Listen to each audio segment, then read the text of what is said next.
Salut, bonjour à tous, bienvenue sur Zouk TV. Aujourd'hui, un quoi de neuf avec un flashback, on va appeler ça un flashback sur les législatives, un flashback politique, bien évidemment, vous avez compris, avec à mes côtés M. Emmanuel Granier, qu'on ne présente plus. M. Granier, bonjour, bonsoir. Bonjour Michel, bonjour, ça va très bien. L'élection est terminée, donc tu peux m'appeler Mano. Ou alors on fait l'interview en se vous voyant, si tu veux. Voilà. Donc là, c'est très, très, très important. L'élection est terminée. Il y a eu un avant. Elle n'est pas encore tout à fait terminée. Enfin, peut-être que nous allons voir, peut-être avoir d'autres surprises. Hein. Alors là, qu'est-ce que tu as pensé d'abord de la précipitation qu'on a eue dans cette élection? Un président qui dissout l'Assemblée à quelques...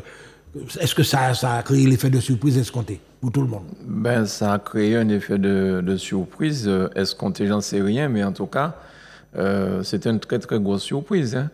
Une dissolution de l'Assemblée nationale parce que tu as pris une calotte aux élections européennes, personne ne s'y attendait. Donc finalement, il a fallu se préparer très rapidement pour pouvoir participer à cette élection-là. Le premier tour, c'était le samedi 29 juin. Il fallait faire préparer les bulletins de vote, les circulaires, imprimer des affiches, faire tout ça. C'était quelque chose de pas violent, mais quelque chose, tout était précipité. Ouais. Tout était précipité. Alors, ceux qui sont habitués à ça et qui s'étaient déjà préparés, et ceux qui avaient déjà concouru il y a 2 ans, ils avaient déjà l'infrastructure, ils avaient les hommes, ils avaient les moyens financiers, donc ils ont pu travailler ça très rapidement. Mais, M. Granier, effectivement, Mano, comme tu veux, je ne vais pas dire que tu es rompu à la chose politique, mais tu as quand même certaines expériences. Est-ce que ça, tu n'as pas été avantagé à un certain moment? Tu connaissais le circuit, aller, etc., déposer une liste, faire... Je suis allé sans étiquette à cette élection. C'était sans étiquette, donc je n'avais pas le soutien de parti, ni de personnes influentes qui auraient pu m'ouvrir des portes ou des choses comme ça. Donc, j'ai dû tout faire très rapidement avec une petite équipe que j'avais qui n'était pas prête pour ça. Et ce sont des gens qui travaillent d'habitude avec moi, plus lorsque je me suis présenté au Gros Monde, alors qu'ici, à Fort-de-France, c'est compliqué. 61 bureaux de vote, il a fallu crapahuter pour aller trouver les endroits où il fallait poser les affiches. Et nous n'avons pas pu mettre des affiches partout parce qu'on ne connaissait pas les lieux. Il y a des emplacements spécifiques pour les Oui, mais pour Fort-de-France, c'était spécifique. Oui, c'était contigu à toutes les écoles. Des fois, c'est carrément sur le grillage des écoles. Et ce sont des panneaux qui sont là, ad vitam aeternam. Donc, c'est pas comme les mairies font très rapidement des morceaux de bois qu'on met juste pour les élections. Contreplaqué, flap. Voilà, qu'on voit. Mais là, c'était pas du tout ça. C'était beaucoup plus compliqué à trouver. Et ça nous a pris du temps. Mais avant si tu permets, Michel, oui. Hein, je voulais lire un communiqué de presse que j'ai fait paraître hier, j'ai envoyé à la presse en général, pour toute la presse. Et je voudrais bien lire ce communiqué. Des remerciements. Des remerciements. Oui. Et je vais lire pour être précis dans ce que je dis. Je tiens tout d'abord à remercier les 361 électeurs qui ont porté leur voix, et électrices, hein, pas des boucs seulement, électeurs et électrices qui ont porté leur voix sur ma candidature, ainsi que sur celle de ma suppléante, Madame Mireille Aline Loredon Chibou. Je suis profondément touché de cette confiance que vous m'avez témoignée. Aujourd'hui, je suis bien conscient qu'aucune voix ne m'appartient, mais je suis aussi persuadé de savoir en quoi je crois. Je crois en mon pays, je crois à ma ville, je crois à certaines personnes que je connais. C'est la raison pour laquelle, même si je suis conscient qu'aucune voix ne m'appartient, c'est la raison pour laquelle je voterai Johnny Ajar au 2e tour. Et je me permets de vous appeler à faire de même le samedi 6 juillet prochain, bien évidemment, si cela vous semble être possible. Johnny Ajar appartient à un parti issu du patrimoine martiniquais, le PPM, que tout le monde connaît. Et il me semble le plus à même de représenter et de défendre les Foyalaises et Foyalais de la 3e circonscription face à l'extrémisme et à la haine. Et je signe donc Emmanuel Granier pour une Martinique forte et solidaire. Voilà le communiqué de presse que j'ai envoyé à la presse hier, donc je ne sais pas si ça avait déjà été diffusé ou pas, mais je sais que ça circule sur les réseaux sociaux. Alors voilà, mesdames et messieurs, vous avez compris qu'il s'agit d'un appel au ralliement, n'est-ce pas, au candidat Johnny Ajar. Au remerciement d'abord. Au remerciement, oui. D'abord, oui. Remerciement et ensuite annoncer le ralliement. Alors, est-ce que c'est important également pour vous, M. Gagné, de pouvoir, n'est-ce pas, parce que les gens qui vous ont soutenu, ils ne sont pas obligatoires, ils ne vont pas soutenir. Mais c'est bien pour ça. Mais c'est bien pour ça que je dis, je suis conscient qu'aucune voix ne m'appartient. Les gens font ce qu'ils veulent. Et avant, c'est vrai que lorsque un leader avait dit oh, je vais voter dans tel sens, beaucoup de personnes suivaient. Mais ce n'est plus la même chose. Et ça, j'en suis conscient. Et je sais que quelqu'un qui a voté sur moi, ça ne veut pas dire forcément que la personne après va accepter de voter pour quelqu'un d'autre. C'est pour ça que j'ai dit, si je souhaite soutenir Johnny Ajar, je vote Johnny Ajar. Et si cela vous va dans votre sens, eh bien, si vous pouvez le faire aussi. Oui. Mais je ne dis à personne... Vous n'imposez quoi que ce soit à quiconque. Ouais. Je ne dis à personne, je n'exige pas. C'est pas du tout ça. On n'est pas à Cuba. Hein. L'électeur est libre de ses choix. Tout à fait. En démocratie, hein, mais oui. Mais l'électeur peut aussi se dire, ah bon, ben... pas voter encore. Ouais.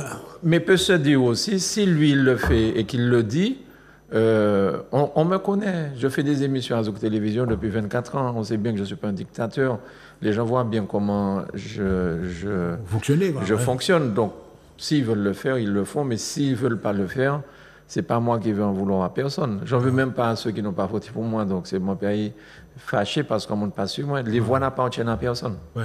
Mais justement, M. Gagné, effectivement, l'Oka Académie, avant l'activité politique, l'activité électorale également, je te donne ceci, tu me donnes cela, etc. Le clientélisme, est-ce que ça existe toujours? Les gens qui votent pour quelqu'un pour des avantages, je crois. Ouais. Je pense que oui.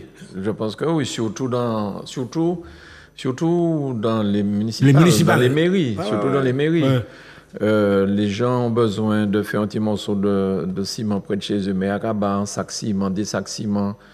Il y a eu mauvais temps, là, le maire donne une feuille d'autol, deux feuilles d'autol. Ça existe toujours, hein? Ouais. Mais évidemment, ça existe toujours. Ça existe toujours. Et très souvent aussi, certains de ces maires donnent de leur poche. Ils donnent de leur poche. C'est pas pour dire que c'est l'argent de la mairie qu'ils donnent. C'est par exemple des gens qui sont à l'aise comme maire, eh bien, pour aider quelques malheureux, ils donnent de l'argent. Donc, de leur propre poche. C'est leur propre argent, quoi. Voilà. Effectivement. Alors là, monsieur, vous touchez un point. Là, en Martinique, par exemple, la pauvreté, c'est pas synonyme non plus d'assistanat total, etc. Est-ce que c'est un facteur qui compte et que les électeurs analysent également ces situations? Savoir s'ils sont mieux que comme ils étaient déjà. Ouais. Je pense que ce problème... Est-ce que ça va améliorer la vie des gens, quoi? Ouais. Ce problème de pauvreté, c'est un vaste débat parce que les gens ont l'habitude de voter déjà pour les gens qu'ils connaissent. Les gens ne vont pas forcément lire les circulaires et les programmes. C'est ça le problème. On a l'impression qu'on peut avoir un très bon programme et que les gens ne votent pas pour le programme. Ils votent pour l'homme ou la femme. Ils votent pour l'homme, mais c'est ça. Ils votent pour l'homme ou la femme. L'image, ouais. L'image et puis je sais pas, depuis sans me connaître l'image, ça veut qu'il pas machin. Considération familiale, etc. Voilà, maman, ouais. Exactement ça. Donc, c'est pas pour la...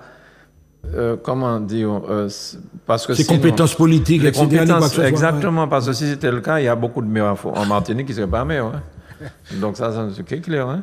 Monsieur Gagné, la démarche en elle-même, le type d'élection. On a des municipales, des cantonales, des législatives, etc. Est-ce que l'électeur martiniquais en lui-même, il maîtrise justement ce qu'on lui demande à chaque fois, vis-à-vis de tel ou tel cas? Une municipale ne ressemble pas à une législative, etc. Oui, mais justement... Je parle de l'électeur. Hein, oui, l'électeur, justement, mais c'est peut-être là un des problèmes, c'est que les gens sont habitués à voter au municipal, ils connaissent le maire, c'est un élu proche. S'ils ont besoin d'aide, ils ont un décès dans la famille, le maire va mettre quelques chapiteaux. Donc, ils connaissent le maire. Maintenant, quand tu dis aux gens d'aller voter pour l'Europe, tu as bien vu que l'abstention, c'est incroyable. Il va siéger au Parlement, etc. Voilà, même pour les législatives, les gens, les programmes des gens qui se sont présentés aux législatives, c'est pas ça qui faisait la différence. Ça, je crois que c'est pas ça. Par contre, pour les législatives, il y a quelque chose quand même qui m'interpelle. Alors, j'ai entendu ce matin aux nouvelles que le Sénat voulait se charger, enfin, voulait faire voter une loi dans ce sens. Je ne sais pas s'ils vont y arriver. Mais c'est vrai que ça pose quelques problèmes. Aujourd'hui, par exemple, on a voté, par exemple, on a voté pour Johnny Ajar, un certain nombre de points. Il y a d'autres personnes qui ont voté pour les autres candidats. Par exemple, pour les deux autres candidats qui arrivent après Johnny Ajar. Et les gens se rendent compte que finalement, au départ, ils ont voté pour quelqu'un, mais comme les deux autres vont demander certaines choses et puis peut-être tu me donnes ceci, cela, comme tu as dit. Ouais.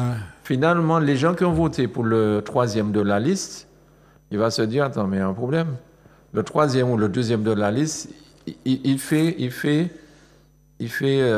son business avec...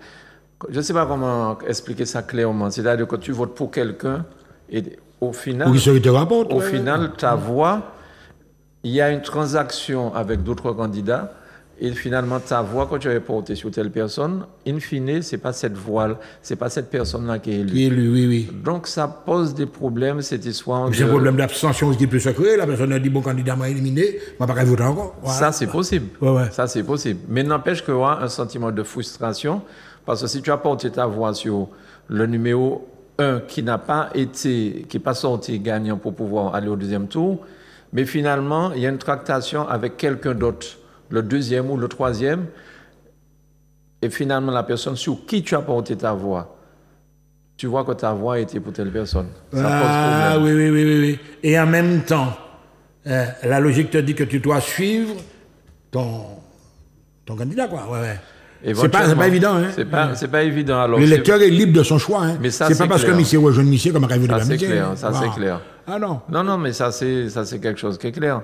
Parce que là, les sénateurs veulent faire une proposition de loi dans ce sens, mais eux-mêmes disent, parce qu'ils ont interviewé des passants sur cette histoire-là, c'est pas évident. C'est pas évident, cette histoire-là. Voilà, donc on va élargir un petit peu le débat. Est-ce que tu penses que vraiment un député, n'est-ce pas, à l'échelon antillais martiniquais, est-ce qu'il a du poids vraiment, un poids réel dans l'Assemblée? Écoute, si je me suis présenté, c'est parce que je pense qu'un député peut faire bouger les choses. Un député est là pour faire des propositions de loi. Il est là aussi pour voter les lois donc, qui sont proposées. Il est là aussi pour, entre guillemets, surveiller un peu le gouvernement, enfin, ce genre de choses. Alors, les gens, le Martiniquais qui donne à un député... L'électeur martiniquais, qui donne à un député qui a été élu un dossier qui n'avance pas, qui est bloqué ou des choses de ce genre, il s'attend à ce que le député puisse interroger le gouvernement le mercredi, lorsqu'il y a les questions au gouvernement. Il s'attend à ce que ce député puisse aller voir les ministres qui sont concernés par ce qu'il souhaite. Ce n'est pas ce qu'il souhaite dans le sens qu'il est une agence, c'est il a un projet pour la Martinique. Donc il s'attend à ce que le député fasse bouger les choses pour faire avancer ce projet-là. C'est ça qu'un député doit faire. Et ensuite, le député, lorsqu'il revient sur son territoire, il a des comptes à la moindre des choses, c'est qu'il rende des comptes à la population, à toute sa population, mais aussi aux gens qui lui ont confié des dossiers pour pouvoir les faire avancer, les faire aboutir, et que ce soit la Martinique qui gagne. Il y a des lois qui sont votées et on ne pense pas à la Martinique. Ce sont des lois qui sont votées pour la France. Le député martiniquais doit dire, attention, cette loi-là, elle concerne la manière dont vous l'avez créée, elle concerne mais elle ne concerne pas la Martinique. Donc, il faut la remanier de manière à ce qu'on puisse englober la Martinique dans ce que cette loi-là apporte ou rapporte. Mais donc, c'est pas évident. Vous êtes en train de me dire qu'on, normalement, dans ce cas de figure, il y aurait pu y avoir des lois spécifiques pour l'outre-mer. Par exemple. Ouais. Mais il ne faut pas non plus qu'il y ait des lois spécifiques uniquement pour la métropole et que l'outre-mer ne soit pas affilié à ces lois-là. Le plus gros problème, c'est ça, c'est que souvent on prend des lois pour la France et puis c'est après qu'on se rend compte, mais finalement, lorsqu'on veut l'appliquer en Martinique, ah oui, mais ça passe pas. Parce qu'on n'a pas veillé à ce que cette loi-là concerne la France métropolitaine, mais aussi les départements d'outre-mer. C'est ça. Il faut que les députés surveillent ça. Trouver une sorte de compromis aussi avec... Oui, s'il faut qu'il y ait compromission, ok, mais il faut que les députés, ceux qui vont aller là en France pour cette nouvelle session parlementaire, il faut d'ailleurs veiller les affaires, pour le peuple martiniquais, Guadeloupe, Guyane, Réunion et les autres. Il faut que le député fasse ça. Parce que si le député passe son temps en Martinique, à quel moment qu'il voit les lois qui sont proposées, à quel moment il voit s'il y a un amendement à y porter, à quel moment il va voter cette loi si elle doit être votée, parce qu'on se rend compte que ça va faire du bien aux Martiniquais. Monsieur Gagné, vous ne faites allusion à personne, évidemment, quand vous parlez. Ah non, je suis dans la généralité. Ouais. Bon, apparemment, j'ai vu pièces députés les Martinique, donc je ne peux pas dire que je vois des députés plus souvent que d'autres. Je suppose qu'ils sont à l'Assemblée nationale, mais non, ça ne concerne personne. Voilà. On va aller sur un secteur que vous connaissez bien, parmi justement ces spécificités que l'on devait prendre en compte, la continuité territoriale. Vous êtes un homme, vous connaissez le voyage, vous organisez des croisières, etc. Est-ce que là encore le bas blesse? Mais c'est le plus gros problème concernant les billets d'avion, c'est la continuité territoriale. Oui. Parce que les Corses qui sont tout près de la France, ils perçoivent une certaine somme pour la continuité territoriale. Et cette somme est plus importante pour la Corse seulement que ce que les départements et territoires d'outre-mer perçoivent pour l'intégralité de tous ces départements-là. La Corse toute seule touche plus d'argent que ce qu'on alloue à tous les autres départements. Et on est beaucoup plus éloigné que la Corse. On est éloigné, on a besoin de ça. Il ne faut pas oublier que un billet d'avion aujourd'hui pour aller en France, c'est chaud. Hein? Pour aller à 2 heures de vol de la Guyane, c'est horrible. Pour aller en Guadeloupe, alors est-ce que nous sommes, comme diraient certaines personnes, nous sommes assignés à résidence à la Martinique, quoi? C'est pratiquement on a des difficultés. Et vous ne pensez pas aux autres qui ont envie d'entrer aussi chez eux, c'est pareil. Mais évidemment. L'Antillais qui a besoin de venir en vacances. Oui, tout à fait. Donc ça, c'est un gros problème. Je pense que les députés qui vont être élus vont essayer de résoudre ce problème-là parce que ça concerne tous les départements d'outre-mer. Donc ce n'est pas seulement les Martiniquais, il faut gérer ce problème-là. Ça, c'est un travail que les députés doivent faire. Alors il y a un problème égal, on ne va pas prendre tous les problèmes, il y en a tellement. Mais le problème de la santé, par exemple, on arrive à un certain moment, enfin vous êtes témoin, je reçois des fois des syndicalistes ici, etc. On a un gros problème concernant la santé en Martinique. Alors non seulement le problème des déserts médicaux, mais il y a également le problème des grosses structures en place, etc. Est-ce que vous pensez que là aussi il y a urgence?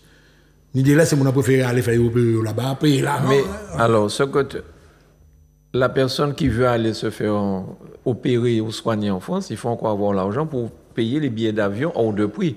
Ça veut dire que beaucoup de personnes ne refusent pas, mais ne peuvent pas y aller. Alors pourquoi faut-il aller en France pour se faire soigner? On est un département français. Donc logiquement, le CHUM de la Martinique, il devrait avoir des médecins parce qu'il y a un manque flagrant de médecins. Il y a un manque de matériel, il y a tout ça. L'hôpital de Trinité, les budgets sont votés depuis... Il a pris un retard jusqu'à maintenant. Jusqu'à maintenant. Pas normal, ça, tout ça. Et il y a etc. d'exemples sur ça. Les malades, nous sommes un département où il y a le plus de personnes âgées. De plus en plus, ces gens ont besoin de soins. Ils ont besoin d'être accompagnés. Eh bien, on se rend compte, on a ces problèmes-là, mais ces problèmes-là ne sont pas résolus. Là encore, c'est un travail que les députés doivent se saisir de ce problème et aller au gouvernement, aller à l'Assemblée nationale, essayer de changer les choses. Mais tout le temps, on entend ça, Michel. Mais qui plus est, M. Gagné, justement, on est un département vieillissant. Mais c'est ça. C'est très important. Et si vous allez voir dans les EHPAD, enfin, des fois, je vais là faire des prestations artistiques, c'est pas tout le temps la joie, hein, je vous dis, dans les EHPAD. Non, mais je suis entièrement d'accord. Et les EHPAD, enfin... Mais pas seulement les EHPAD, mais les EHPAD, le CHUM, l'hôpital de Trinité, le manque de médecins, le manque de moyens, tout ça fait qu'aujourd'hui à la Martinique... Essaie d'avoir... Je vois que tu as de belles lunettes bleues. Un opticien. Oui, mais essaie d'avoir un rendez-vous chez un opticien. On te donne rendez-vous dans 6 mois. Dans 6 mois. Essaie d'avoir... Si quelqu'un a un problème de prostate, dans combien de temps qu'il commence la chimio ici, des fois? On te dit, on vous donne un rendez-vous dans 6 mois. Mais comment la maladie évolue?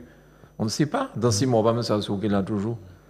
Donc, monsieur, gagnez vos élégations, et on voit effectivement que plus on avance dans le temps, ben moins il y a de solutions. Et on aurait pu parler de seuil de pauvreté, on a vu le monde de la santé, l'eau, on ne va même pas parler de ça, les petits entrepreneurs, etc., l'agriculture, la pêche, les transports. En tout cas, ce soir, aujourd'hui, vous avez tenu à peut-être ajouter quelque chose et à remercier en particulier. Ah non, mais c'est pour ça, c'était ça le but de ma visite aujourd'hui. On a élargi, mais c'était dans le cadre de ce communiqué de presse. Je remerciais ceux et celles qui ont porté leur voix sur moi pour cette élection-là.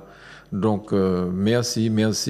Et j'expliquais aussi que, fort de tout ce que je sais, donc, moi, je vais voter Johnny Ajo et que je demandais à ceux qui voulaient le faire de monsieur sur ça. Ceux qui voulaient le faire. Il y a aucune exigence. La personne est libre de ses choix. Les voix qui ont été portées sur moi ne m'appartiennent pas. Ouais. Voilà, en tout cas, une dernière question, M. Gagnon, on va terminer sur ça. Est-ce que vous êtes optimiste concernant la situation de la Martinique à l'avenir? Parlez franchement, moi. Ouais. Mais non, mais déjà, est-ce que je suis optimiste de ce qui va se passer en France là? C'est déjà là le problème. Parce que n'oublions pas que M. Macron voulait déclarer la guerre à l'Ukraine.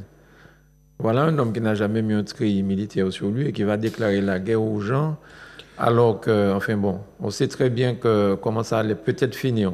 Aujourd'hui, on a 2 blocs qui vont être présents au deuxième tour. Extrêmes, Ce sont les extrêmes. Comment ça va se passer? Parce qu'on va être impacté par ça.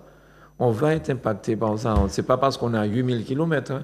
Les décisions qui vont être prises par le Front populaire, si jamais c'est eux qui passent. J'ai entendu un expert ce matin, aujourd'hui, à la rigueur, tu te dis, c'est pas possible. Si c'est le RN qui passe, il semblerait que ce soit tout aussi grave. Donc, la peste ou le choléra, voilà. Ouais. Alors, on ne sait pas du tout comment ça va se passer. Ouais. On va attendre en espérant que les gens vont, ils vont avoir un bon sens. Ils vont avoir le bon sens. Un sursaut de lucidité. Ouais. En tout cas, M. Granier, merci pour toutes ces précisions. On se retrouve bientôt. À très bientôt sur Zouk TV. Merci, Michel.